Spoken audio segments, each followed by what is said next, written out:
And I can't tell you how many times I've heard organizations say, we don't care about someone stealing a laptop because our stuff is encrypted. This is not enough. In 2025, there's a lot of interesting things that you're going to see in this talk that, this is just not a high enough bar, okay?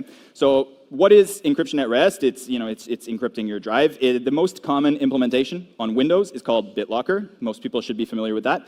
You need decryption keys to decrypt the drive. So you can't just mount it into an arbitrary third-party computer like we used to do 10, 20 years ago and do your sticky keys trick to get a command prompt. That doesn't work anymore. The most common practice for decryption keys is to use something called a TPM. A TPM is either a dedicated chip or a firmware-based chip, more and more these days, that holds very large decryption keys that you would never be able to remember in your mind. Okay, so it's stronger than a typical PIN that you would use yourself.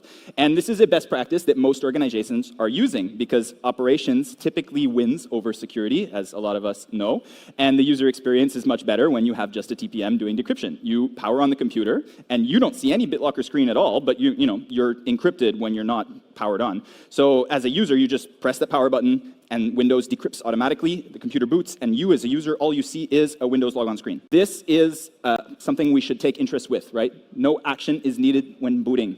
That is very cool, and it gives us a large attack surface that we're going to explore a lot today in this talk, okay?